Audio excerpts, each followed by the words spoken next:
I'm Dr. Jen Sudul Edwards. I'm the Chief Curator and Curator of Contemporary Art here at the Mint Museum. And along with Ashley Fuller, who's right there, we organized the Wednesday Night Live series. This is a series that happens across the institutions. So on the first Wednesday of every month, there is a program at the Mint Museum. The second Wednesday, it's at the Bechtler. The third is an open date. Just go to the museums. They're always open late and free on Wednesday nights. And then the last Wednesday of the month, the Gantt Museum hosts something. I'm sorry, the Gantt Center hosts something. So please come Wednesday nights, enjoy, be surprised by what we're doing in the institutions, but also you're able to walk through the galleries from 6 to 9 and see all of the work that's on view for free at all 3 of those institutions. So that's the Wednesday Night Live thing. Now I'm going to thank my panelists who are here this evening. I hope you all are going to enjoy this. I'm sure you're going to be very entertained by all of them. I will introduce them more formally in a few minutes, but I really wanted to thank Patrick Diamond, who is there. Patrick, do you want to raise your, don't give me that look like you didn't hear me.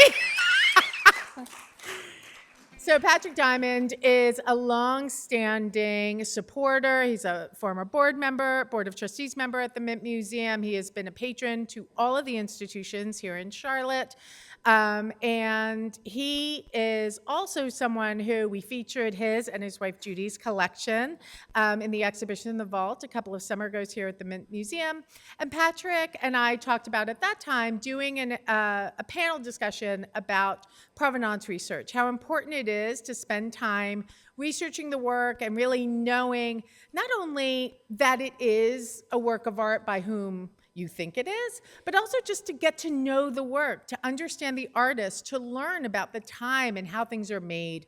That is one of the wonderful things about building an art collection, no matter who you're buying. It's learning about the person who made it and understanding how this work came to exist in the world. It can be a really thrilling experience that I encourage everyone to take time to do. But so I really want to thank Patrick especially for making this happen after these 18 months of talking about it. I want to thank Jim from D2 Productions for getting us through the night, Robbie Geyer, who is recording this evening, and this will be archived on the Mint's website, so you can go back and look at it. We're hoping to leave you all with tools that are helpful for how you can research your own collection, keep good records for your collection when this is all over. So that will be available for you to revisit on the Mint website. So I actually am going to do a little intro so that you all see that the Mint Museum, as well as other museums, respected museums in the state, have had their own experiences with fakes and forgeries.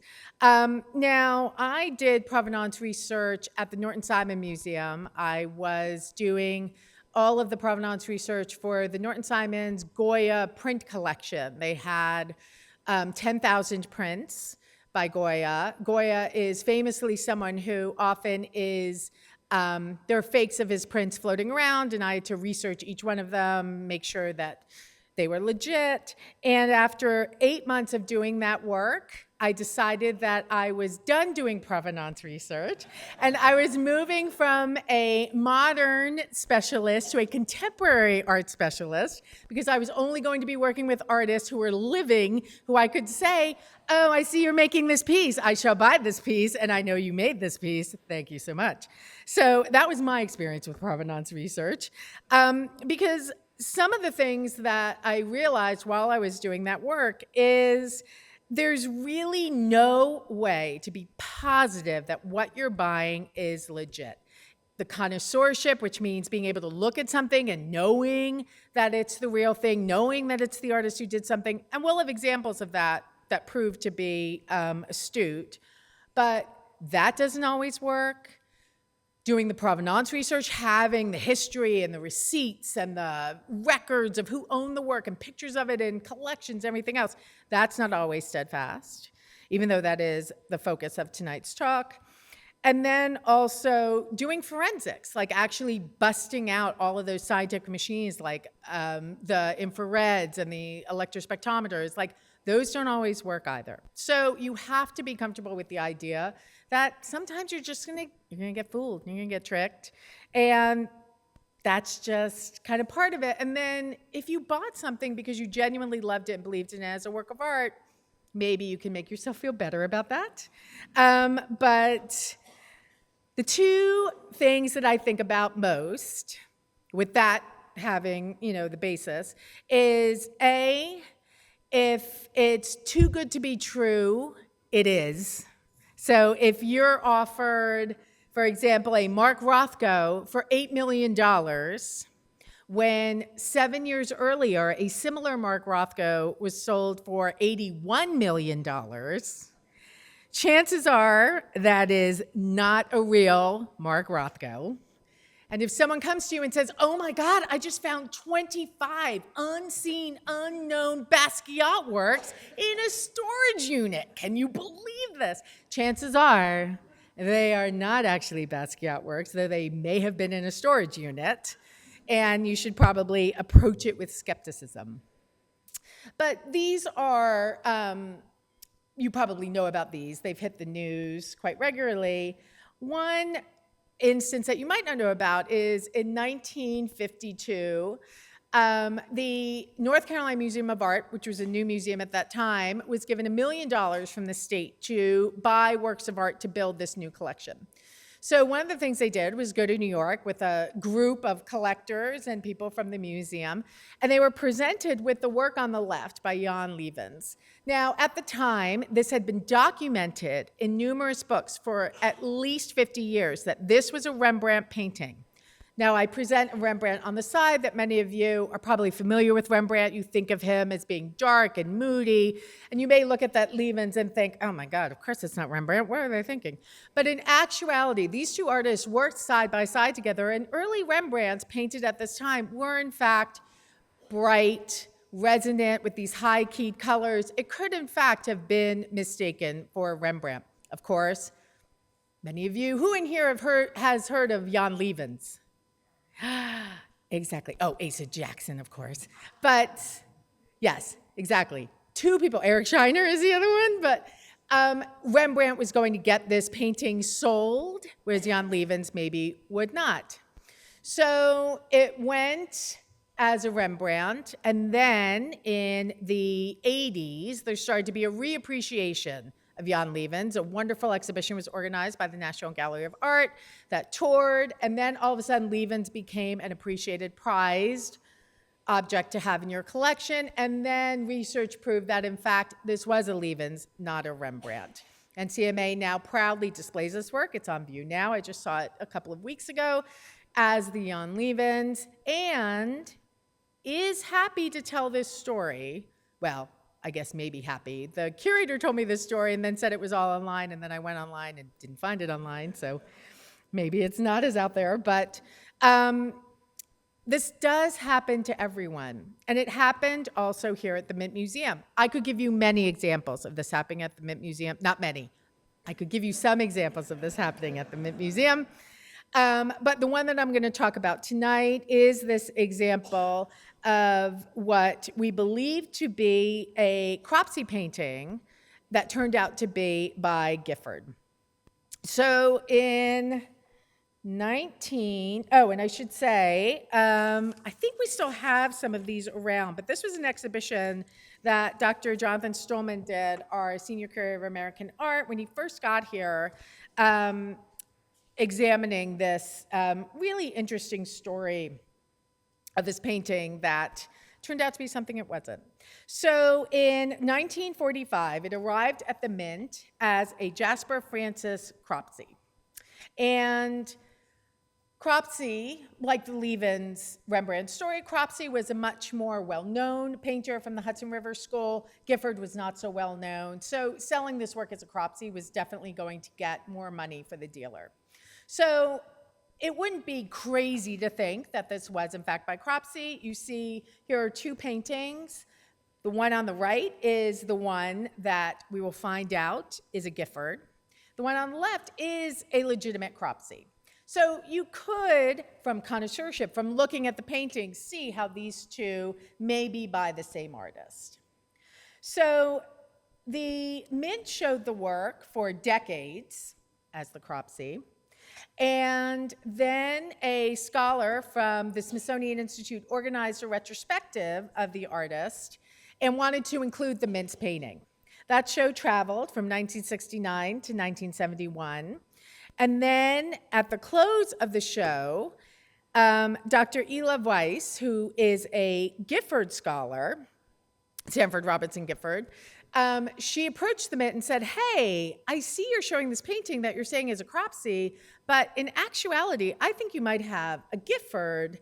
And I think that because the Baltimore Museum of Art has this painting that is very similar and I think was done in the same series, but more importantly, I've gone through all of Gifford's archives and I found sketchbooks where this composition exists. So here, Weiss actually had examples like in the archives of the artist doing studies for this work. But still, oh, and she said in 1971, I think you should get the painting infrared examined to see if there's been any painting over it. So the Mint took it to a black light. I'm sure this was financial. I shouldn't say anything. I don't know why they didn't take it for infrared. I'm being recorded. I need to be very careful. So they had a black light, went over it, and they didn't find any changes to the surface, particularly around the where the signature was. So they reported to Weiss that, in fact, they think it's fine. They're going to keep it as a Cropsey. So now we have these three works, right? You have Cropsey versus Gifford, and you can see how there's a similarity. They're painting at the same time. The materials are from the same time. So for 50 years, this painting circulates not only in museums, you can see it was shown in that Smithsonian retrospective, but also at the National Gallery of Art, at the Metropolitan Museum of Art. It was published in numerous catalogs and in dissertations as a Cropsey. And it lives its life as that, with many examples in research that substantiate it as a Cropsey. So when the Met in 1988 publishes their catalog, they actually go to Dr. Weiss and they say, you know, we read your dissertation that proposes that this is in fact a Gifford that was signed over as a Cropsey to sell it for more money. And we're going to publish that in our Met catalog, which they do. So this idea starts circulating in the broader public.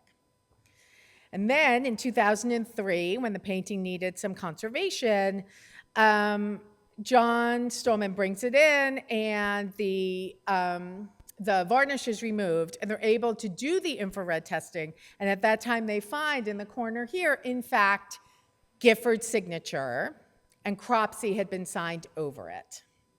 So it was a Cropsey. It was a Gifford all along, sorry.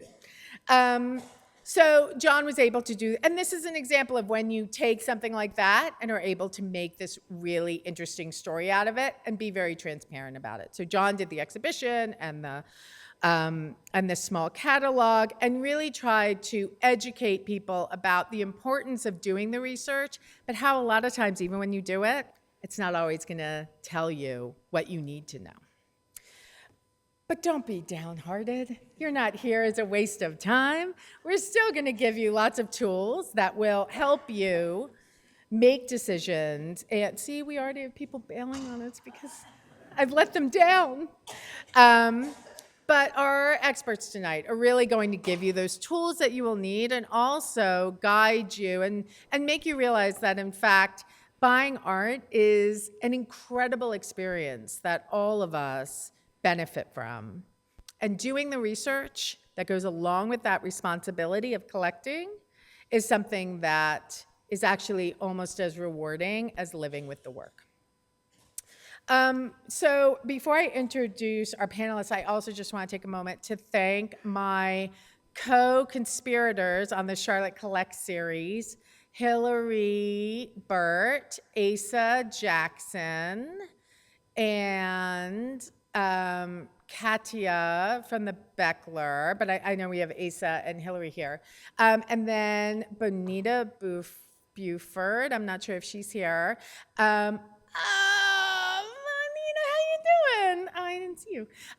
So all of these institutions are trying to have these seminars or these talks where we engage the Charlotte community and kind of have these conversations around collecting, the importance of collecting, but also help you realize that the museums are here as a resource for you. And the curators, the administrators, all of us are happy to talk ad nauseum, as you can tell by my very long introduction tonight, about the importance of collecting and the excitement you can find in collecting.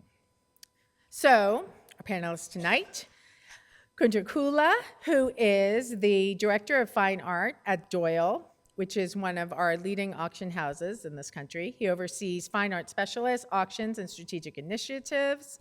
He was formerly at Sotheby's for 6 years, where he led contemporary art and 20th century design teams. And he was born in Istanbul and holds his BA in economics and art history from Hamilton College.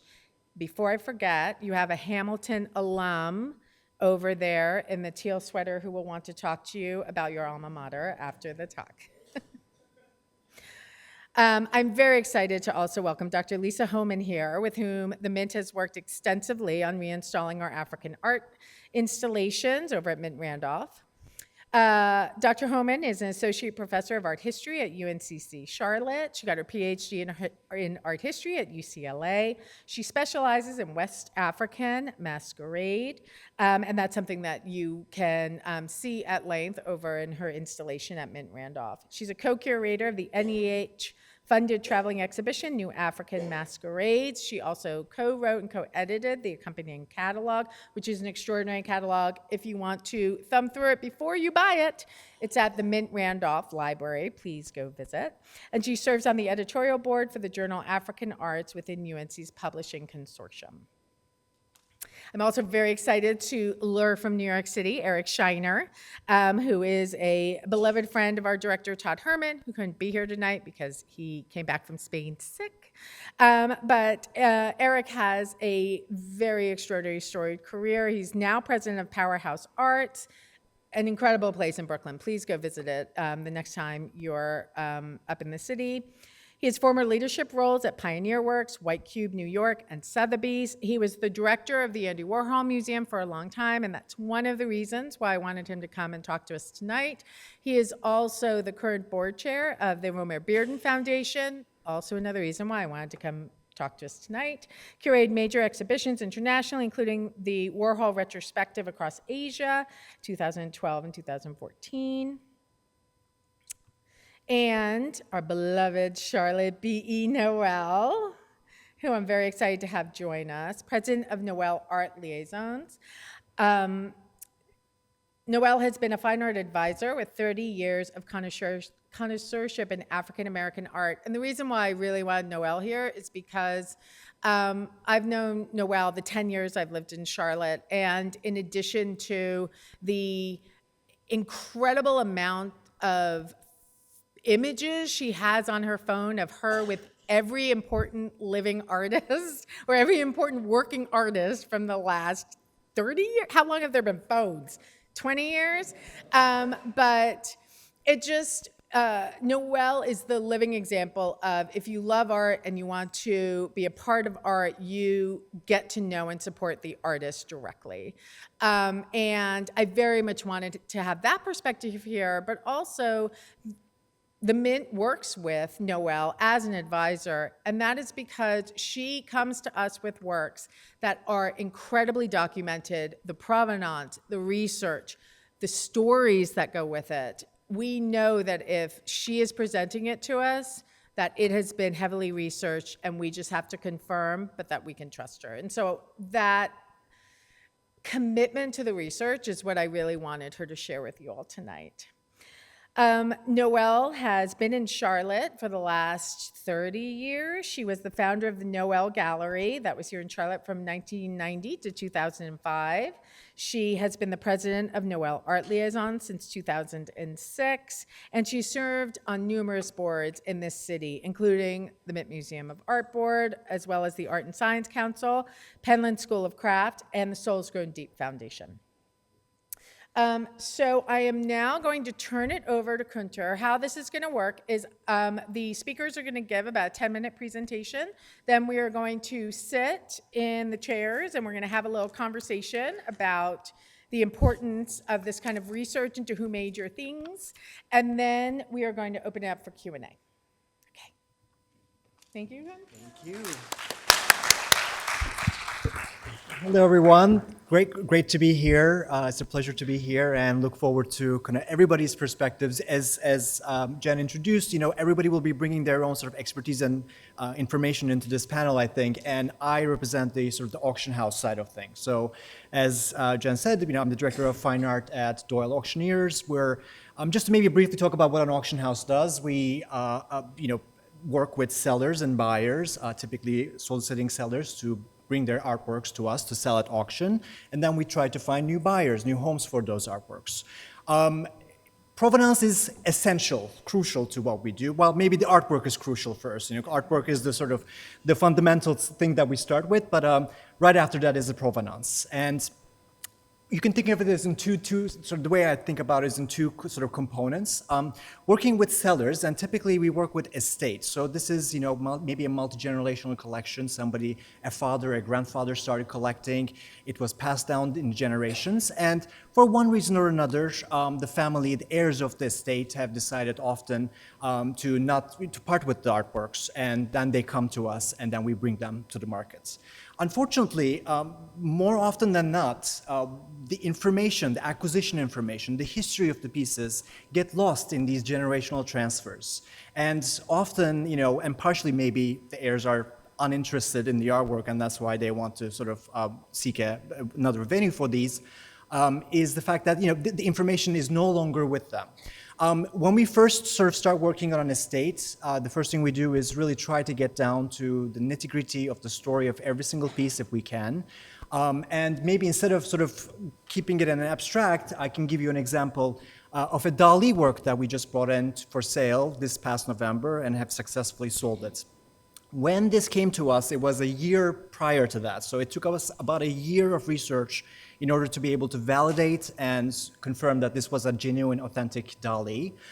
This is coming from the estate of Rita Arlen. Rita Arlen was a descendant of Harold Arlen, who famously wrote Somewhere Over the Rainbow, composed the song. And when the family, the estate called us and said, hey, we have a collection, we'd like you to come and take a look at it. We have a Dali, etc. So our team went in, and we're looking for a Dali. And if you know anything about a Dali is famously a surrealist painter. And we didn't see anything surrealist on the walls. And then our eyes we turned into this painting. Obviously, you can see a signature on the top right that says Dali. Doesn't look quite surrealist. In fact, it looks like an academic study of a female body. And that's where we sort of started the initial conversation. Then we immediately knew we had to seek some experts in order to validate this work. Nicolas Descharnes, who is based in Paris, whose father worked with Salvador Dali for years and years and maintains a huge amount of archives about Dali, is the foremost expert in this field. So we immediately reached out to him. Coincidentally, he was in Chicago for a 2-day trip, and we immediately packed the work and shipped it to Chicago, because there's nothing like looking at an artwork in person as an expert and really making a judgment call.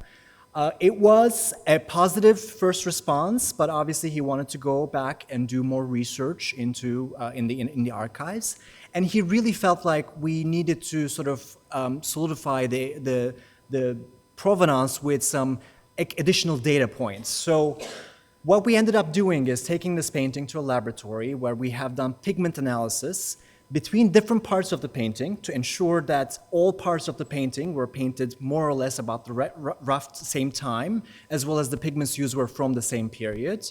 And also if we could date it to a period where this paint might have been used or might have been produced. Ultimately, that took like another 6 months. Nicolas Descharnes worked on it for another 6 months, and he came back with a very positive response that he could attribute this work and be on the record that it was a genuine Dali. Of course, it's an early dolly. We are looking at a 1920s dolly, circa 1925 is how we dated it at the end of the day. It is not an exact science, but we knew he was studying at an academy in Madrid at the time.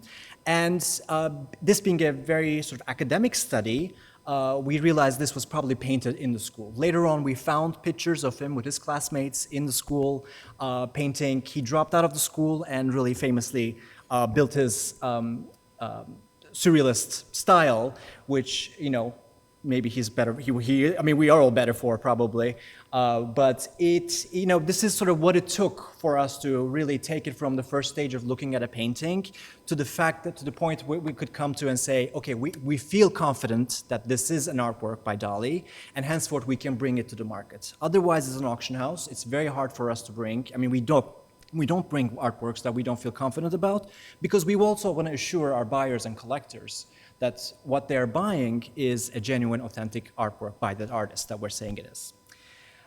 So this was one example. So it sort of like probably explains the importance of that sort of the collecting and carrying the relevant information about an artwork's acquisition, when it traveled to where, was it exhibited at museum exhibitions, when did it enter the country if it came at a, you know, some point in the past. And that all helps us build the confidence of the market, an art market. At the same time, here's another example of another artwork. This is by Man Ray, conceivably a surrealist artist, you could say, although I would probably put him much bigger than a surrealist artist, but an artist who worked on many different media and was famous for creating ready-made. So he would take an object, maybe manipulate it a little bit, and then present it as an artwork. And that was one of the main foyers of his work. And this was coming to us from the estate of Leo and Evelyn Farland. Again, it was another estate situation. The parents had passed, and the daughter really didn't know much information about the history of this piece. We knew from the daughter that the Farlands were friends with Man Ray, but that's what we had to go with. And with a ready-made, it's very difficult to authenticate something that is just an object you could find on the streets and turn it into an artwork. So you really need to kind of build up the story behind it. And likewise, we went to two experts, Andrew Strauss and Timothy Baum, experts in the field, and they run the Committee Man Ray for their point of view. And they examined the work, they've dove into their archives, and they came back not only with the fact that it was an authentic work, but they actually provide us more history to the piece. And I'd like to share that with you right now. And this is sort of what signifies why it's important to also kind of build the provenance history, because it's not just about, where it was at when it was, but it's about why it was made. It can tell you more things about the artist and the artwork. The story goes that Man Ray was visiting the Farlands, was staying with the Farlands in New York for an exhibition opening in early 70s. I'm forgetting the exhibition's name, but he was in New York with them, staying with them, when he received a 12-page questionnaire from an Art League student asking him about his art, his politics, for a thesis that he was writing, the student was writing.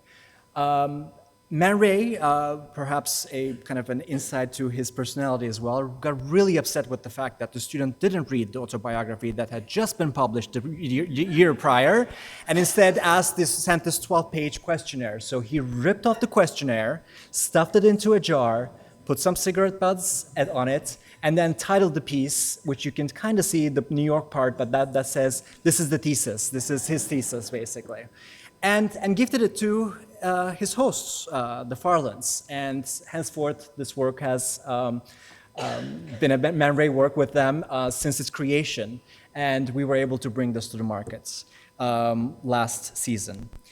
Not every story, unfortunately, is as positive. I will share quickly sort of 2 points that are sort of generic points about what we see in the market for maybe every 1 or 2 story like this where we're able to actually identify the history and the story. There's probably 4 or 5 that we're unable to. And henceforth, sometimes we have to tell clients, we're unable to sell this artwork unless we can figure out more information. And scholarship changes over time. Something that you cannot maybe sell today, if the scholarship changes in the right direction and there's a coalescing of facts and figures about an artist's life, there might be a point in the future where that could be possible. One of the things that we're currently dealing with in the art market is Fernand Léger works on paper specifically. It is now commonly accepted that after Fernand Léger's passing, Fernand Léger was married to Nadia Léger, I believe his second wife, and when he passed, Nadia, who is also an artist by the way, was working in the studio. They were sharing the same studio. Knowing that some of the artworks that Léger was producing that had more color in them was selling at higher prices, it is now commonly accepted that Nadia Léger has touched up some of the artworks posthumously after Léger has passed. Some of these artworks at the time, we're talking about 40s, 50s, circulated in the market. They have been sold and resold. So it's very difficult to identify what has been and has not been touched by the artist, by Nadia. And today, a lot of collectors and buyers are really looking into solid, steadfast provenance, essentially going back to the artist's hands before they can feel confident in buying. And likewise, we are seeking that whenever we're sort of bringing works to the market. So this is something sort of that is evolving, and who knows, in 10 years, in 20 years, there might be a coalescing of academic sort of thought on this artist, where there might be a way to authenticate, or maybe a way to sort of differentiate between these two types of works in the Léger works on paper market. And another one that is a sort of a similar story that is like plaguing the art market right now is the Giacometti, specifically furniture pieces. Diego Giacometti is Alberto Giacometti's brother, who is more famously known obviously for sculpture. Diego Giacometti has also made sculptures, but is more famously known for the furniture pieces. These are iron cast furniture pieces, so I suppose if you had one, you could probably copy it in a relatively easy fashion. And we're currently sort of the common belief right now is sometime in the 80s and the 90s. These are all works from pre-80s, 90s, but 4 in 5 works that were sold publicly at auction as well as through dealers attributed to Diego Giacometti is now claimed to be a fake. So there were a lot of these fakes made over a period of time, and they found themselves into the market. So again, today it's very difficult to bring a Diego Giacometti artwork without provenance. I mean, no auction house, I think, would be willing to do that without any provenance. And it is a crucial sort of step in our process to make sure we're actually attributing the right artwork to the right artist. And with that, I think I will wrap up my comments and pass it on to Lisa.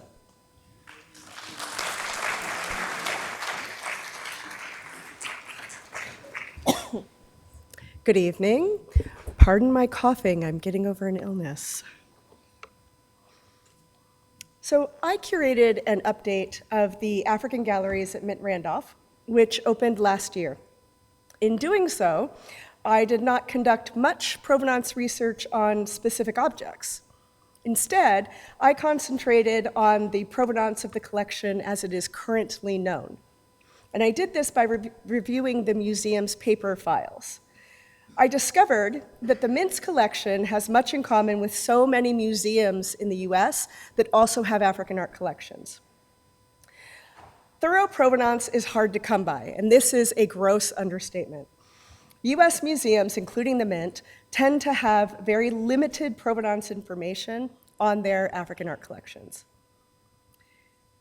What information is known largely pertains to European and North American ownership.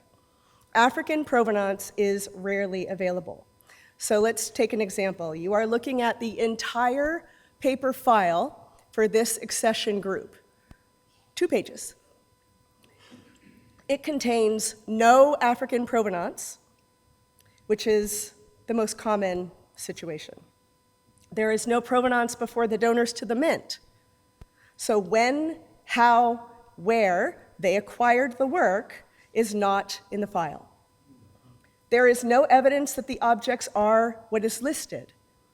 The gift agreement refers to an appraisal, which is right here, but the appraisal is not in the file. Thus, there is no corroborating evidence for any of the claims in the file. I'm going to discuss this one object here, and I've pulled the information and isolated it. So this artwork was on display in the previous iteration of the Mint's African galleries. This is its label for that previous install. Notice how little direct overlap there is between the label and the information in the file. For instance, the word "soe" in the title or the object description does not appear in the file, nor does any date for the work. The chat or the narrative on the label indicates that the work was, quote, actually worn by women in dances, end quote, even though that information does not appear in the file. Perhaps the person who wrote this had more information than I did, but there is no direct evidence for any of those claims in the paper file. Now, I don't think the person who wrote the label was deliberately lying, nor were they trying to put one over on visitors. Using such, let's say, definitive language is also how I was trained. Given the pervasive lack of even basic provenance information for African objects in US museums, Africanist scholars, curators, collectors, and connoisseurs tend to state, without readily available proof, that an object that looks like an X object is an X object. In this case, that this object looks like a Soe masquerade headpiece, and thus is a Soe masquerade headpiece. Based on the evidence in the Mint's paper file, that is speculation. I will add that for over a century, very talented artists and workshops across the continent have created copies of published artworks and objects in styles recognizable to scholars, curators, collectors, and connoisseurs. Therefore, an object that looks like a Soe mask headpiece may be just that, something that looks like a Soe masquerade headpiece, but is not an actual Soe masquerade headpiece. So, rather than overstating or distorting the limited empirical record, the approach that I took to reinstall the African art galleries demonstrates that the museum is not obliged to present information about objects on display as definitive. Museums are not required to do that. The label that I created in the updated installation offers instead intellectual honesty about what the institution does and does not know about the artwork. For instance, unrecorded artist rather than unknown artist, or a blank spot, as if that just didn't matter. The origin is identified as possibly any of the countries where Sunday Masquerade is known. The artwork is identified by its adherence to a style, not the circumstances of its creation, which remain unknown to the Mint and so would have to be imagined anyway. The date presented is possibly 20th century, and that is given the accession date. The donor's name is known and identified. The narrative or the chat does not claim that the headpiece was actually danced by women in dances. It instead explains that Sunday is a widespread women's initiation society that is unique in that women dance masks with wooden headpieces, something otherwise the purview of men throughout the entire continent.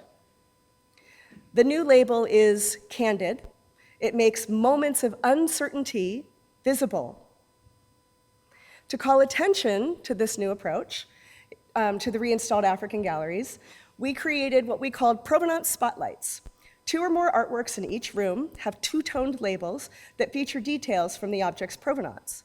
In some cases, little to nothing is known, as we just saw. In others, which is this instance here, we offer circumstantial provenance evidence, and this is the case with this Kuba-style wrapper that the donor likely purchased from the Kuba king.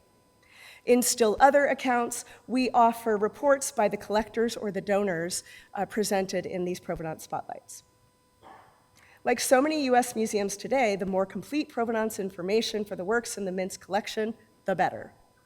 However, if I have not yet made it clear, reliable African provenance for African artworks on the open market is exceedingly rare, making provenance research costly and difficult, and the potential for satisfaction extremely unlikely. There is, however, one object in the Mint's African collection that has a complete and reliable provenance record, as complete as one could possibly hope. In the spring of 2024, I worked with the artist David Sanu and a body maker to have this Kimi Masquerade Ensemble created for the Mint Museum. And we did this in Burkina Faso, which is a country in West Africa. It is installed in Mint Randolph with a small maquette and video footage nearby of similar masks in performance. It is one of the provenance spotlights in the gallery devoted to global connections, and you can see that two-toned label here. In the provenance spotlight, you can see that the artist has been identified, including his birth year and location. The body maker requested anonymity, and we have chosen to respect his wishes. The object's creation date is noted, and all materials are accounted for, as is the generous support of Mint patrons in acquiring the work. Most importantly, from my perspective, the chat opens with the statement that the ensemble is a commission that the artist consented to and set their prices for. So while we've been discussing the idea of museums and collectors possessing knowledge, I would like to highlight the fact that African artists have often been ignored in conversations surrounding provenance and museum collections. How many African artists whose works are in US museums knew or know where their work went? How many of them had an opportunity to consent? In this case, at least, not only did David Sanu and the body maker create this work for the Mint, they know where their work is, and they were paid the prices that they set. There was no negotiating. Thank you, Jen. The chat further explains that the sculptor, David, chose the iconography and color scheme. It explains some of his choices. It continues to situate the Kimi Masquerade within its social context as a funerary mask, and then gives a brief biography of the artist. The basic questions of who made the work, when, and where, and why have all been answered. The Mint has still more provenance information on how the ensemble got here and how it was made. I furnished the Mint with still images, time lapses, and traditional videos of David Sanu and his son and apprentice creating the headpiece for the ensemble. I also provided the Mint with all transportation receipts, fumigation documentation, fees paid, and export permits. The inclusion of the Kimi Masquerade Ensemble that has thorough, unimpeachable provenance is an outlier in the Mint galleries. Given the pervasive lack of provenance data for African artworks in US museum collections, which again is the most common situation, the reinstalled African galleries at the Mint responds to a call made by my colleagues, Susan Elizabeth Gagliardi at Emory University and Constantine Petridis at the Art Institute of Chicago. They advocate for paying attention to the quality of information that we have in museum records, not just what is in them, but how reliable is it. The provenance spotlights in the African galleries offer moments for visitors to assess the reliability of the provenance information known to the institution. It prompts them to reflect on absences of reliable provenance data and to think carefully and critically about how to interpret what information is offered. Voluntary honesty, let me emphasize that, voluntary honesty about gaps and uncertainties in the provenance records of the museum's collection does not undermine the Mint's authority.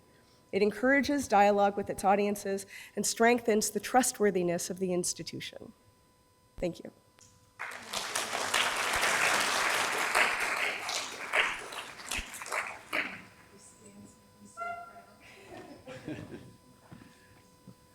Good evening, everyone. I'm Eric Shiner, and it is a great pleasure to be back here in Charlotte and here at the Mint Museum. Jen, thanks for the warm welcome. And in the next 10 minutes, I am going to attempt to tell you a little bit about Andy Warhol and the world of fakes surrounding Andy Warhol.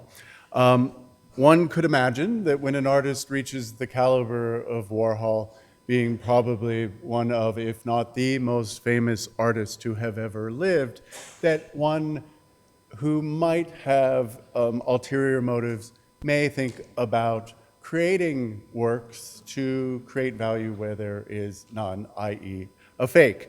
Having been in this world for a very long time, 32 years in the Warhol world to be exact, I have been plagued by Warhol fakes for over 3 decades. It actually started when I was an intern at the Warhol Museum, brand new in Pittsburgh in 1994, having just graduated from college and working as the first ever curatorial intern at the brand new Andy Warhol Museum. Guess who had to go and tell people at the front door who walked in with supposed Warhols what they had might not actually be a Warhol? That would be me. So I'll never forget, I think probably in my second week at the museum, a very kind woman walked in with a very large-ish canvas. Looked as though it might be about 40 inches by 40 inches, which is a very standard Warhol size. And when she took it out of the, I think, garbage bag that she had it in, if I remember, it was very clearly not an Andy Warhol. It was a painting that you might find at one of those motel art sales back in the day. Remember those? Where you could go down to the local Marriott and there would be a conference of art there. It's sort of like a tiger lily, I believe, something like that. And someone had not very well forged Andy's signature in the bottom right corner. I learned very early on that it is never a wise idea to tell anyone that they actually own a fake painting. You have to be more diplomatic than that, namely so that you don't get sued into the ground. I have been sued into the ground many times, even for amounts over $1 billion, because when you're dealing with very high value artworks, people obviously get very passionate and very invested in that which they own. And let's just say people always want to believe, obviously, that what they have is real. And sadly, that is not always the case. The reality is that you have to tell someone that there is no way to now, in this day and age, authenticate an Andy Warhol. No one will actually do it. The Andy Warhol Foundation for the Visual Arts, which is Andy's estate in New York City, different from the museum, but one of the founders of the museum, for many years did authenticate artworks so that you as an owner could take your painting, your print, your drawing to their authenticity committee, submit it, it would be reviewed, and these are all inner circle Warhol people who were working side by side with Andy, knew Andy intimately, knew the work intimately, and they would actually issue you an authentication letter telling you that what you had was real. The problem was that when you did not get a letter as an owner of an object that the authentication committee did not feel was authentic, thus they're not giving you that certificate, what do you think many of those people did? They sued the foundation, saying, no, what we have is real. And when you have a body that is a body of experts who do likely know if it's real or not, the Andy Warhol Foundation in the latter years of the authentication review process was spending up to $2 million a year defending themselves in these lawsuits. And they did what I think really made the most sense. They stopped authenticating because when Andy died, he left a very basic will that said that he wanted his estate to help art and artists. That's all it said. It was that simple, one line. The Warhol Foundation realized that one of the best ways to help art and artists was to start a Warhol Museum in Pittsburgh so that people could learn about Andy and could come and see as much Warhol as humanly possible under one roof. That was one of the great luxuries of running the Andy Warhol Museum for so long. I never had to worry that anything in our collection was a fake because literally everything came directly from the studio, directly from the house, or from the Dia collection, which was, of course, the Dominiel family, who had been Andy's major patrons for many decades. So in that fort of the Warhol Museum, we didn't need to worry about authenticity. We knew that everything that we had was real. It was certainly things on the outside of those walls that became problematic quite often. Of course, after many years at the Warhol Museum and being pulled aside at parties, having someone show me a picture on a phone, I can't count how many soup cans I have seen over the course of my days that are often signed authentically by Andy Warhol. I then have to sadly tell people it's not really an artwork, it's an autograph, and Andy loved to autograph things. He was a celebrity and loved that side of his persona. Even though he was very shy, he loved that people asked him to sign things, and he signed lots of things, not just soup cans. He signed other people's paintings, he signed t-shirts, he signed skin. One person had a tattoo made out of it. So there are lots of things that are signed by Warhol, but it is just like any other celebrity, an autograph. By the way, I don't have any images because as a Warhol scholar, I don't think it's actually a very good idea to show you fake Warhols. You've all seen Warhols and you know what they look like. And you would think that Warhols would actually be very easy to fake because of the very nature of where those images come from, i.e. popular culture. Andy was ripping off every single image that he made, from magazines, from newspapers, you name it. He was borrowing heavily to make the work. I can also tell you on that ironic note that I can guarantee that if one were to believe in an afterlife and Andy watching down upon us, I could imagine every single time I've or any other Warhol expert has been presented with a fake, Warhol is smiling. I can guarantee it. He loved the idea that he was so important that people would actually want to fake him. And that was certainly something that even in his lifetime he had to deal with, and that when Andy became so radically famous in 1962 with the debut of the Campbell's Soup Cans out in Los Angeles at the Ferris Gallery, he became an overnight sensation. And all of a sudden, major art collectors wanted to buy Warhol, whether it was a Marilyn, a Liz, an Elvis. He was doing very well, and of course, when things are going up in value, people start to make fakes. I will tell you that one of the saddest moments of my professional career, working the commercial side of the art world, was having to tell a major collector, a very well-known collector, that a major painting that they owned in the millions of dollars, low millions, but still millions, was not actually an authentic painting. And it required lots of research, lots of looking, lots of knowing what to look for. And I want to end on telling you that those are the very rare things where this painting had been on someone's wall since the early 1970s, but was faked in the late 1960s. And there are things out there that have been floating around that long. But I can also safely tell you that if you want to buy an Andy Warhol, I encourage you to do so. There are very safe ways to do that. Whether you go to Doyle, whether you go to Sotheby's, whether you go to Christie's. If you buy at a major gallery or a major auction house, know that that work has been vetted. It is in no one's interest in the high level of the commercial art world to sell a fake. As soon as a red flag emerges, that work is no longer considered for sale. And imagine if an auction house was constantly caught selling fake works. They would be out of business very, very quickly. The provenance, the authenticity is so central to the success of the business, and having been in it for a very long time, please know that it is taken as the single most serious thing to make sure that what is being sold is real. So you, as a buyer, can have great confidence in that. If you don't happen to have millions of dollars laying around, as very few people do, but you still want to buy a Warhol, there's also good news.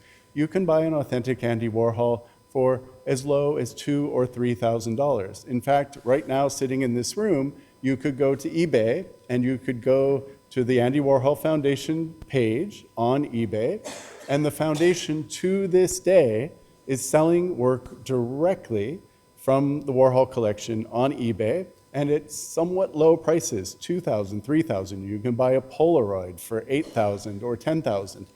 Andy was a machine. He was making work incessantly and nonstop. Prints, drawings, photographs, paintings, you name it, Andy made it. And because there was so much, even when the museum was formed, the museum couldn't take everything. So the Warhol Foundation, over these many decades, every year sells off several hundred things. They worked with Christie's for a very long time selling things, and to this day, they sell on eBay. If you buy any of those works, you know intrinsically and immediately that it is authentic, it's straight from the source. So I hope that that sheds a little bit of light. There's lots to talk about. I could have gone on for at least 15 minutes, but probably even a lot longer. That was a joke about 15 minutes of fame. But please think about Warhol, and if you are so lucky, buy one. Thank you.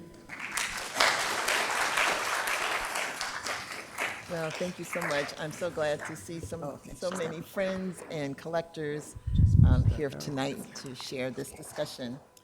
As my notes say, as having spent the last 30 years dedicated to the work of African American artists, I would be remiss if I did not dedicate my time on this panel to those artists who literally extended the esteem of their hard-earned reputations to me by the nature of allowing me to exhibit and represent their works.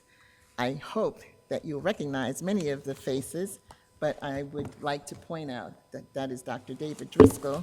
We call him Dr. David Driscoll, although he does not have a PhD. He has many honorary PhDs, since we're talking about provenance. But David Driscoll is the person who we attribute credit to creating the field of African American art studies. To your right is Dr.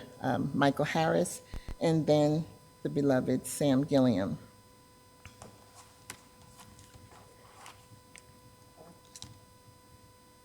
I also continue to give homage to John Thomas Biggers, Dr. John Thomas Biggers, PhD, from Gastonia, North Carolina, to Benny Andrews, who was not only a phenomenal artist in the period of time in which he worked, but he was a radical artist who worked hard to open doors for other African American artists.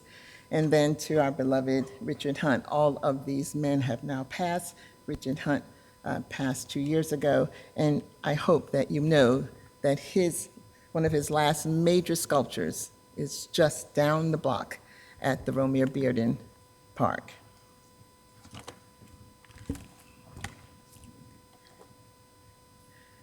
I was reminded that Noel, B.E. Noel, Noel Gallery, Noel Art Liaison, Inc., actually is part of provenance today. That over the course and the arc of my 35 years working with African American artists, that the gallery name, either through a receipt or an exhibition invitation, or through the opportunity to bring the artist to the city, become part of the story of the artist's career.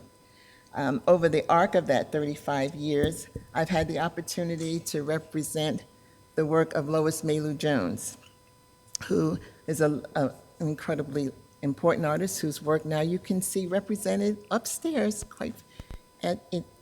Her work is upstairs in the new installation that John Stolman just created for us here at the Mint Museum. And there's a work by her called, remind me, Jennifer? Last gallery of the American right before the Romare Bearden Gallery. Yes.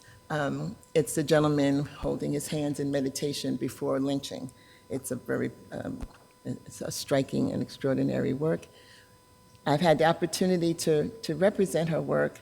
I own the last signed contract by Lois Mailou Jones. Unfortunately, she died about 2 months before she was going to come to Charlotte, but we showed all of her work and was able to give homage to her.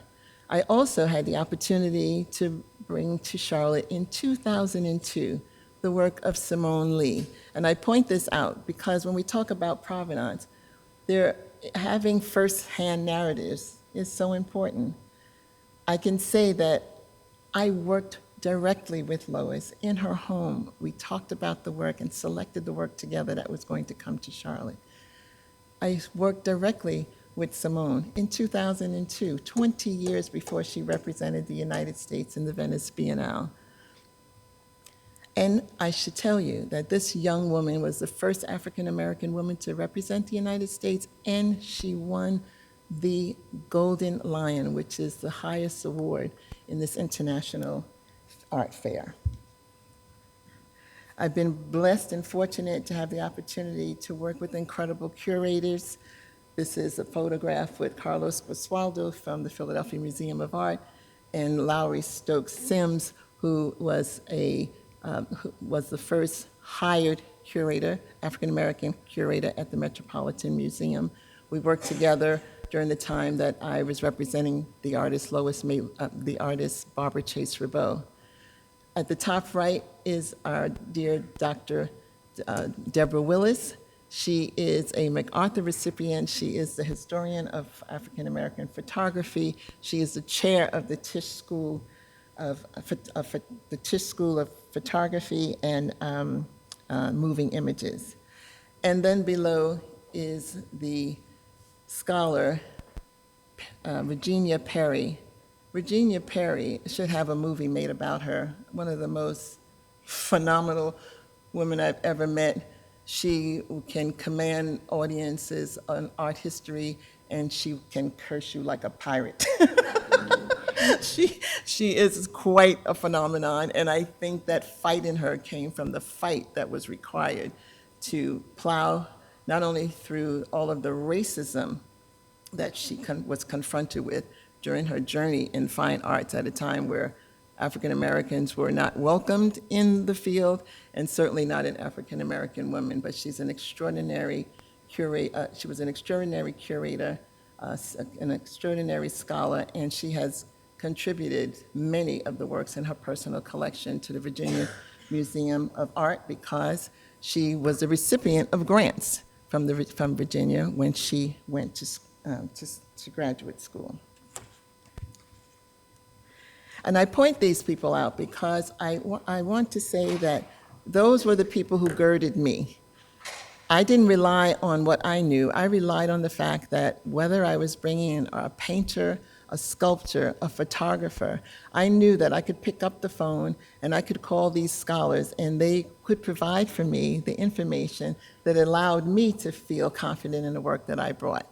So I would say, if you vetted me, the work was vetted. And so thank you for mentioning that as you can imagine, as an African-American woman showing the work of African-American artists heretofore not seen in the region, I needed to be extremely careful and thorough in the presentation of the work.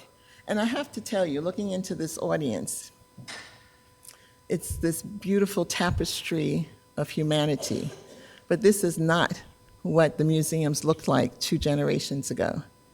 I can remember when I first opened my gallery, these beautiful African-American elders, which I am now,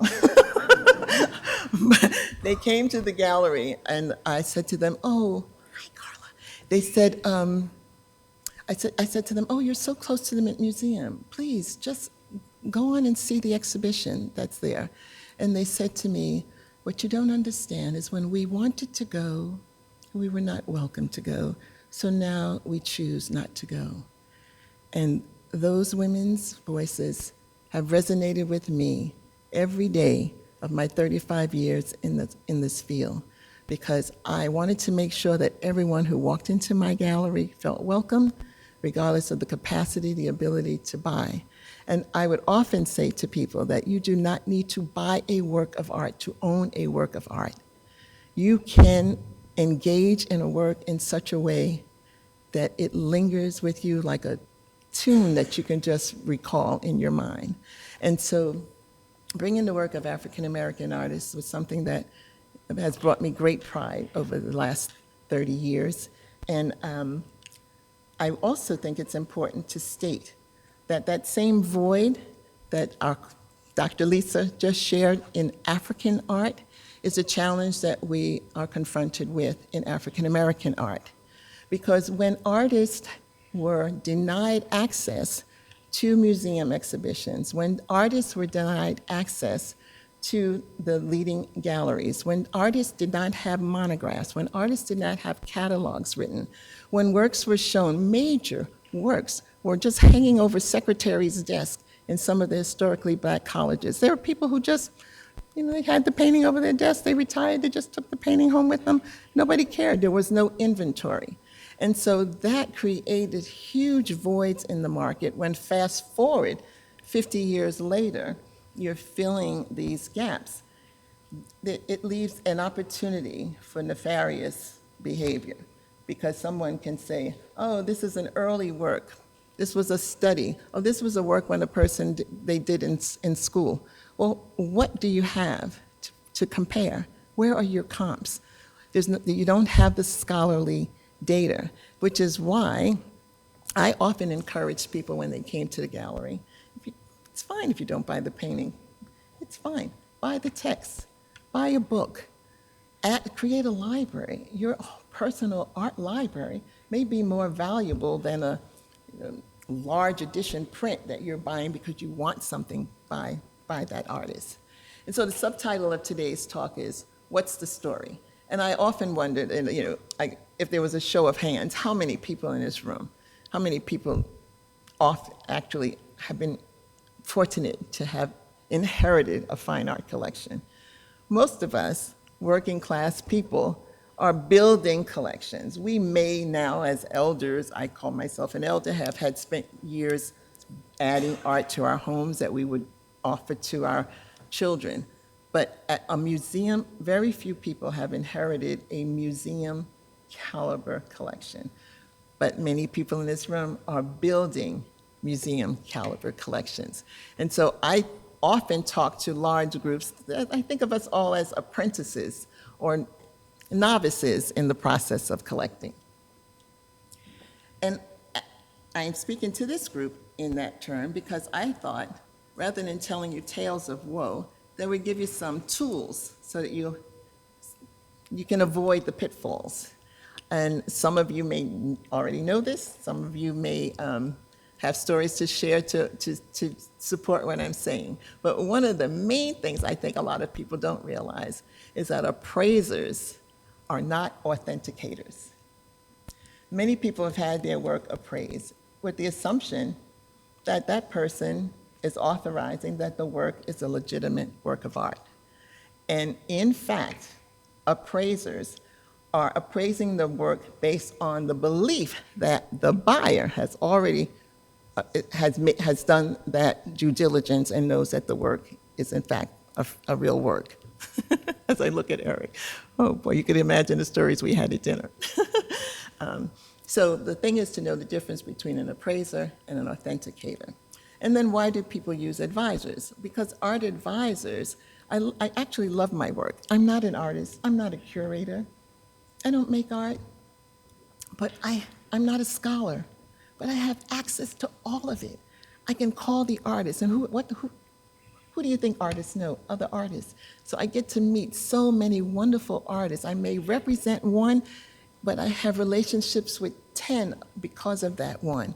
I may know 4, 5, 6 different scholars who introduced me to 10 more scholars. And so I always felt confident that I could bring the resources that needed to be brought to bear in selling and presenting art. The other thing, too, that I like to point out is, who do you think the appraisers call when they're doing the appraisals for the work? They're calling art advisors and people who represented the work. So this is just a very easy guide, but essentially, when you go to appraisers, they determine the financial value of the work. When you go to an authenticator, they verify the genesis of the work. And as you just heard Eric say, we've come to this point where we're so litigious that it's very difficult to find people to authenticate work. The Romare Bearden Foundation is now in the process of creating a catalog raisonné. That catalog raisonné, I spent a lot of time talking with the folks at the Wildenstein. They are, number one, not recording any works on paper. So all of us who have collected those beautiful Bearden prints, they are not trying to account for every Bearden print. The man was so prolific, he had editions of 125, 250. There's no way possible that they could account for every one of those pieces.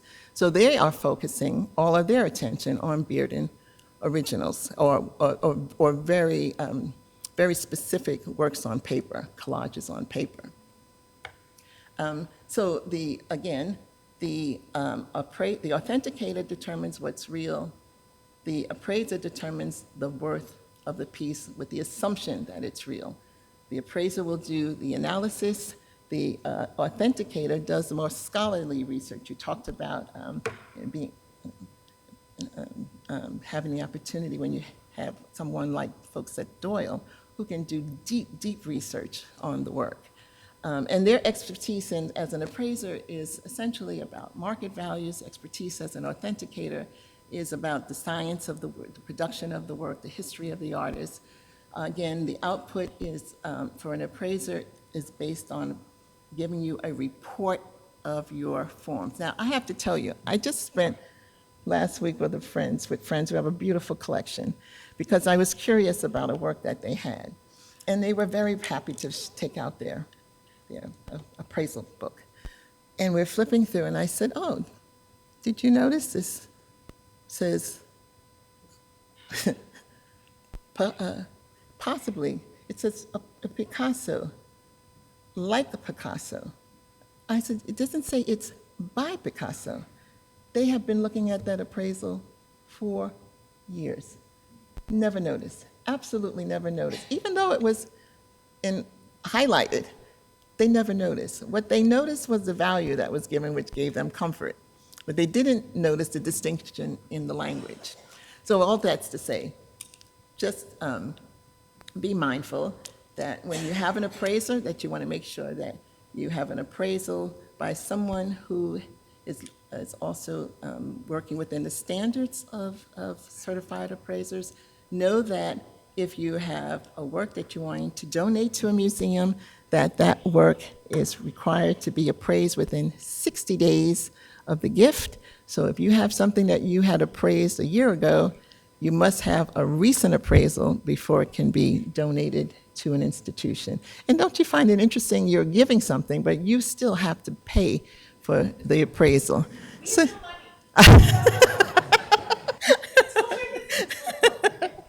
oh, we could talk a lot about this idea. So then I thought, oftentimes you have challenges with works on paper. That's where there's many opportunities for fakes. And so this is my clever way of saying that, I'm kind of interested in the idea of multiple originals. I'm an identical twin. So, my birth certificate, it occurs to me, I used to try to explain multiple originals to people.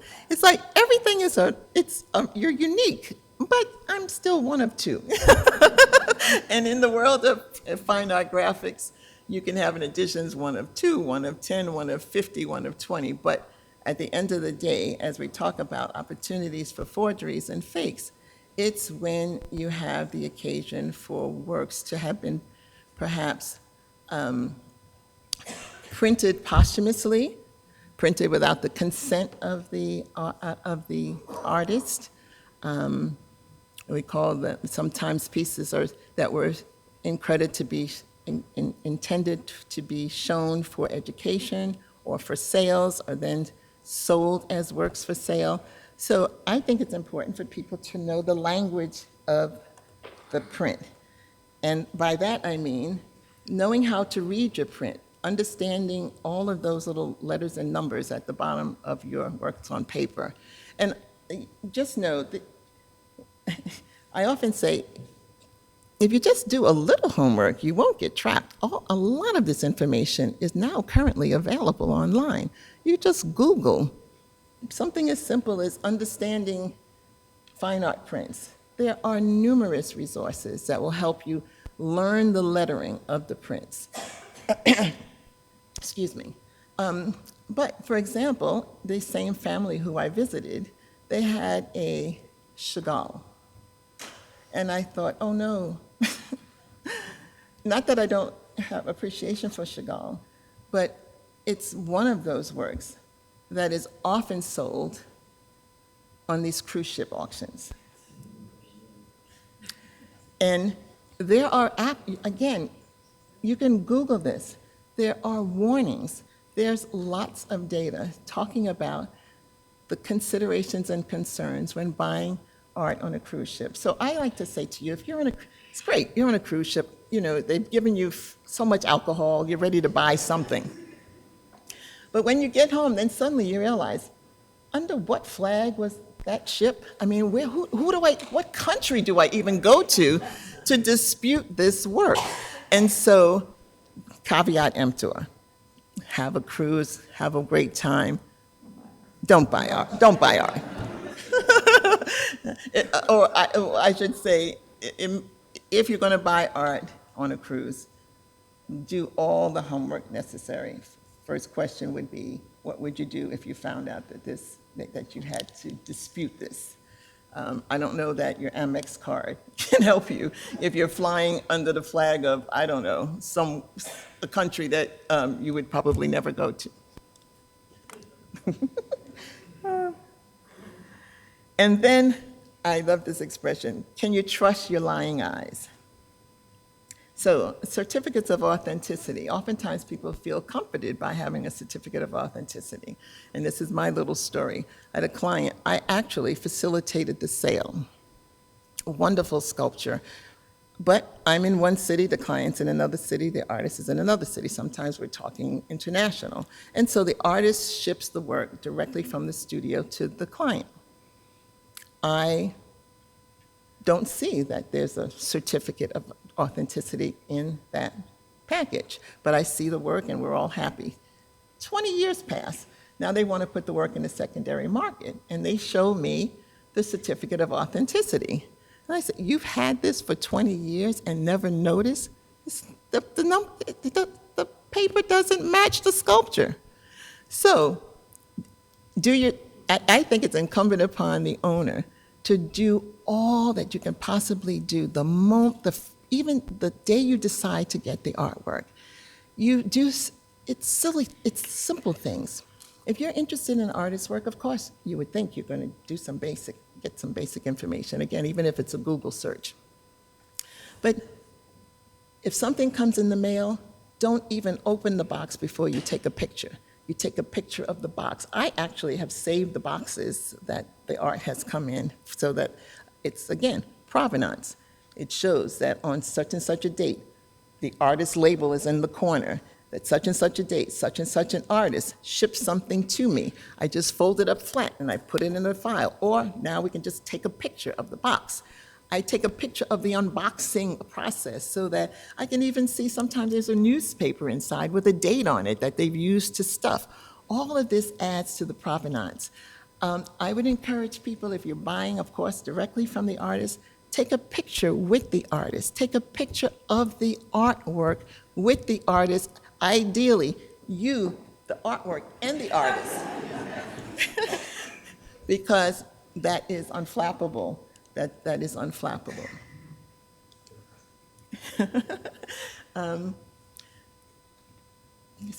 And I talk about this idea of trusting your lying eyes. I had a wonderful opportunity to acquire work by Rosie Lee Tompkins for my collector. I didn't know Rosie Lee Tompkins at the time that the client asked me about the work, but all roads led to Eli Leon. And so I introduced myself to Eli Leon. This is over the phone. We spoke for over a year because Eli never sold one Rosie Lee Tompkins. This is a man who, a bit of an eccentric, built a wing to his home just to maintain his textile collection, Kuba cloths, quilts. And then he fell in love with the quilts of African-American artists. This is in California. And Rosie Lee was the most significant artist in that collection. Never, ever sold a work, except to me, for my client. And I think the reason was purely that we were not interested in taking advantage. If he was willing to share the work, we were willing to have the work. We knew that Rosie Lee needed many people to own her work, because having all the work by one person, it sounds interesting, it sounds wonderful, but it limits the knowledge that the rest of the world has about the artist's work. Now, Eli has passed, and all of those quilts are in San Francisco. He donated them to one institution, and that institution will be the space for scholarly research on the work of Rosie Lee. But when I say don't trust your lying eyes, is because the New York Times article reads, no works are available. No works were available to be sold by Rosie Lee, and my client and I just chuckled together as we read the article. When I think about provenance, and I think about, so often, provenance is behind the mat, in the back of the work. Many times people like buying work already framed and ready to hang on the wall. Well, I'm sure that's convenient. But with works on paper, if you buy the paper, the actual work of art is the paper, then you have the opportunity to study the paper. Lots of information is in the paper. There's watermarks in the paper that tell you who the printer is. There's just a watermark that tells you what the paper is. There's a lot of hidden information in the paper that you may not see if you buy the piece already framed. Now, this was a case where I was at the home of a collector, and I just made a joke. She had a Elizabeth Catlett hanging above a Charles White.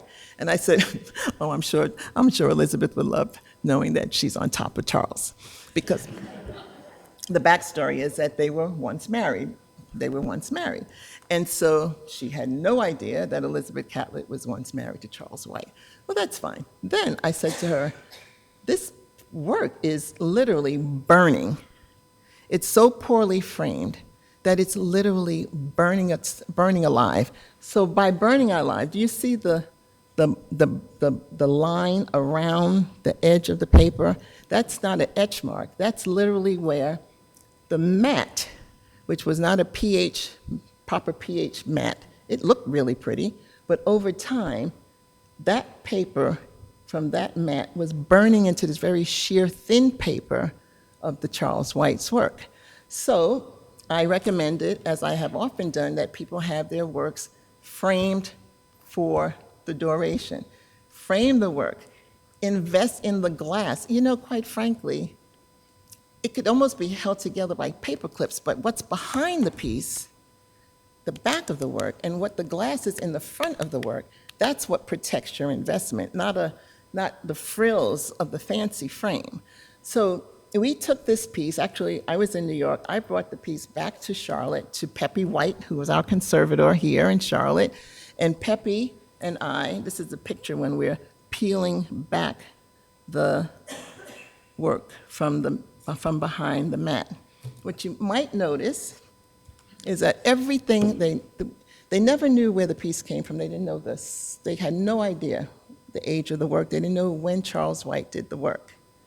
But when we peeled back the paper, it's this little number. Do you see the little number on the corner? And I don't know why. I was like, why does that number seem so familiar? And I pulled my catalog from my personal library and came across a Charles White catalog, and in it, all of the pieces also had that little number. And so the provenance is that that piece that person owned was from a sketchbook. And I could match the number on her piece with the number of the pieces in the catalog, and we determined that that piece was done in the same circa. I love the story. And I love the story because if the piece wasn't such, if the client hadn't entrusted me with their Charles White to have it reframed, then we would not have discovered the circa of the piece. And also you should know that I contacted Charles White's estate to help them know that this piece now lived in this family's home so that they could continue to have it as part of their, if they should ever do a catalog raisonné, they would know where the work existed. And so I'm going to wrap up with what I think is kind of a fun story, in that provenance is constantly changing. Just like I discovered the provenance of this work in the process of trying to protect it and reframe it, provenance we often think of as it starting the day the purchase is made. I recently, maybe two years ago, I was in New York working with a gallery. We were selling a Barber Taste Roubeau in the secondary market. So I'm walking in the door because we're just going to take care of some business, and I noticed this crowd of really cool-looking people. I'm like, who are all these cool people?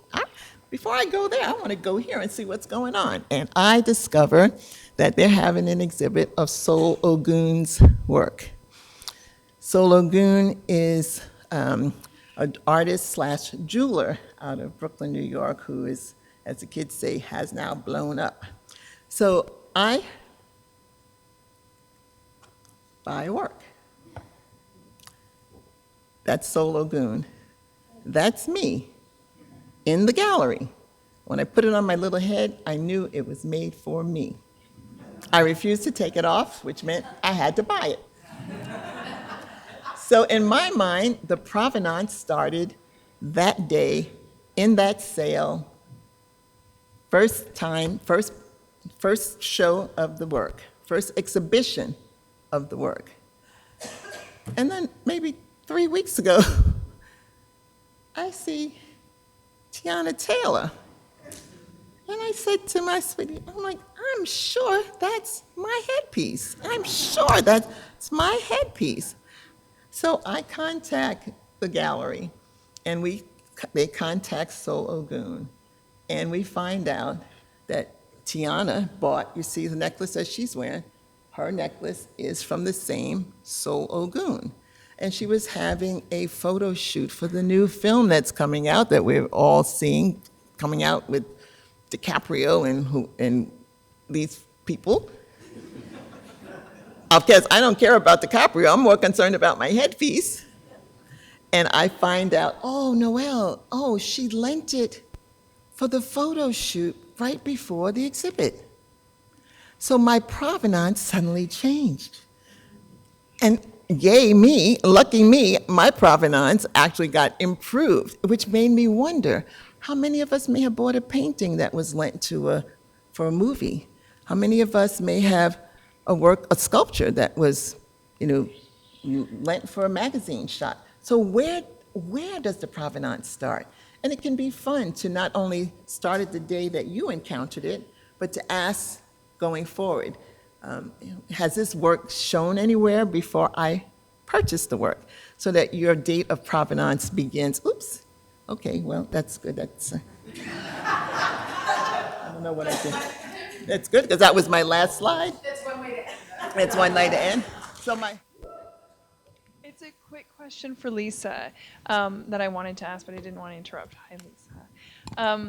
Can you talk about, there was the headpiece, but then there was also the unnamed artist that was the body, what was it called? The body maker. Oh, the Body wax maker. body, yeah. Who is that? And what is that? Hi, Hillary.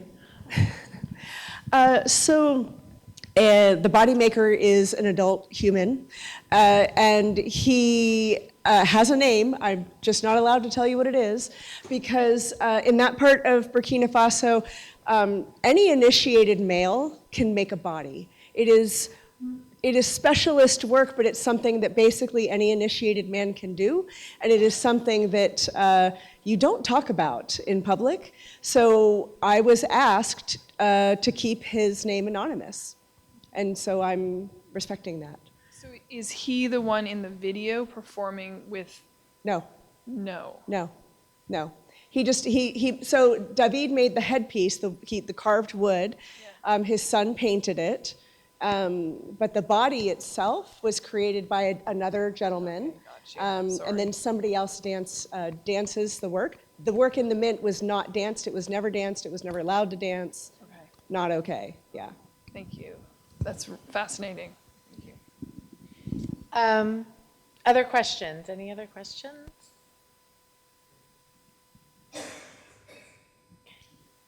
I just want to say, Noel, oh, great. I'm on my way, Patrick, so I'm going to tell this story while I'm heading your way. So, Noel, I actually love your story about when the provenance starts. I just found out that a piece we purchased for the Mint by Ina Swansea is actually it's here in the museum hanging up, but it's also going to be in the new Devil Wears Prada, too, which obviously, I know, about it, which is, yes, now I have to rethink how I'm telling that story. Thank you very much, Jen.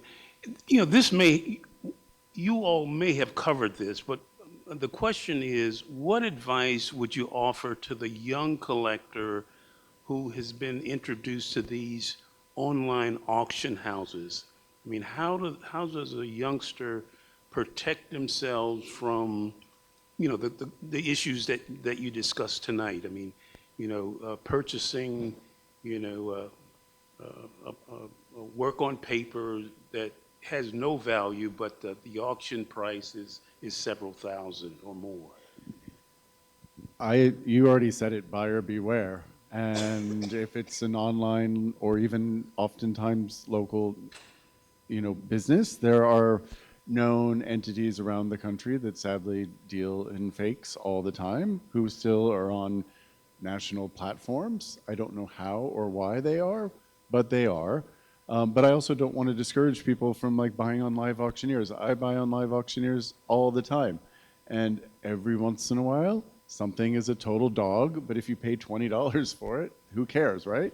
But if you're paying hundreds or thousands of dollars, you want to make sure that you're making a worthwhile investment, which is why you go to legitimate auction houses and galleries like Doyle or a gallery and shop local.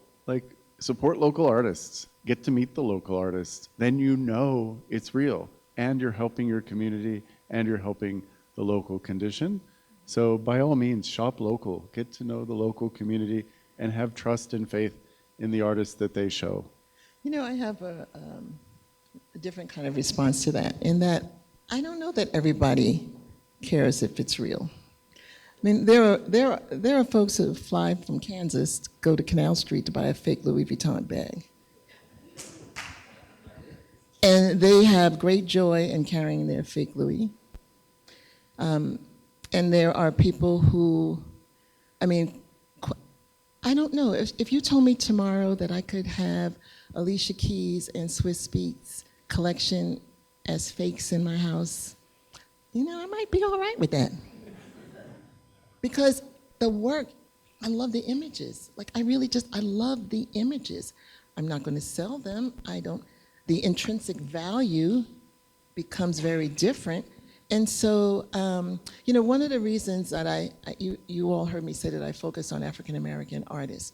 When I started in the business,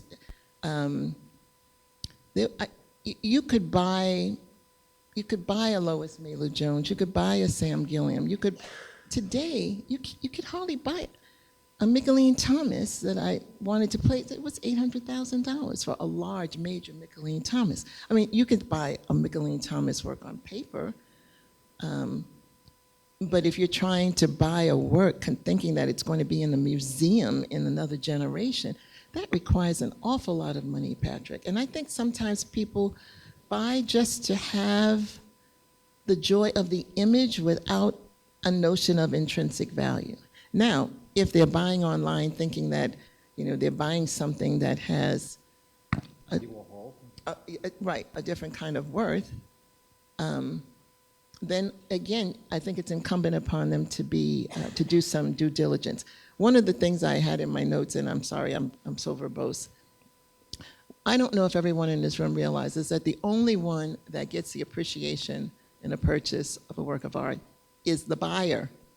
When you read that Carrie James Marshall's painting sold in the auction house for $23 million, Carrie James Marshall did not get one single penny. The person who got that $23 million was the person who bought it maybe 20 years earlier for $20,000. So if you're going to buy a work of art, then it's incumbent upon you to do some homework about it, to follow it, to follow the artist, to follow the auction records. I mean, if you're only following 2 or 3 artists, it's not that challenging to do, to just put in a Google search, ask the auction houses to send you updates on the information. So yeah, I mean, it depends on where you are on the sort of hierarchy of collecting. You might just enjoy having a work, and you don't care. It looks like it makes you feel good. It's a subject of interest, and maybe it might encourage you to go to the next step, to buy a better work of art the next time. Also add to this that know where you're buying things from, right? So most auction houses, most dealers who are serious in this business will guarantee the authenticity of the artwork that they're selling to you. Likewise, if you bought something today from Doyle, and 4 years later it was about to be exhibited at the Mint Museum, and some new information came out that it was inauthentic, we will give you your money back. And that is a statement you can find on our website, and every other serious people in this business will explicitly say that and do that. So that's one way to sort of maybe kind of separate the ones who will and who won't.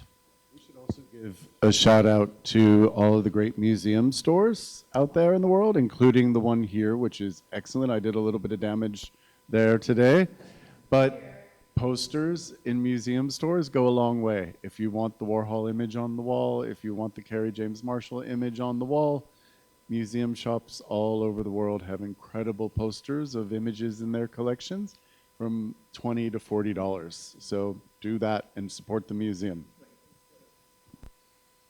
Yes. So I'm going to move away from the financial side, and my friend and I are here with very young grandchildren, and I look at the five of you, as people who somewhere you were sparked at an early age. We don't have time for all the stories, I know. That would be a great topic. But how would you recommend, other than obviously there are museums and galleries and your own work, but is there a snapshot or two of things you would say, yes, these are things you might consider doing that are a little offbeat that would encourage our youngest ones to be appreciators early on, to spark their interest?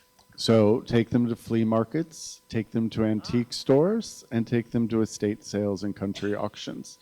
That's what ruined me. Foreign countries, even better. But I literally told my mother, you made me a curator by dragging me to every single garage sale on the face of the planet for years.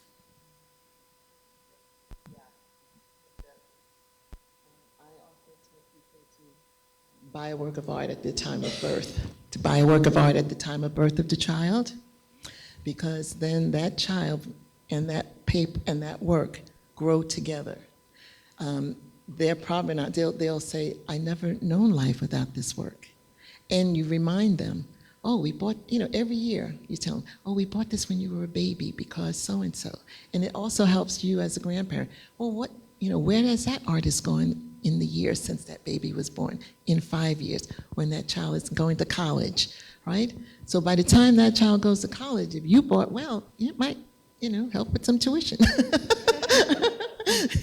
But it'll help them just grow up always just, from the time they were small. They just always have a work that they think of as something that is special because of them, and it's special because of them. Any other questions? Oh, yes, Gary. An observation. I'm a transported New Yorker that has lived here for 54 years. And one of the things that we got involved in the 90s, and my wife got even a little bit earlier than that, into North Carolina and American contemporary craft, which, you don't have to worry about prices of $175 million. And and I started thinking about this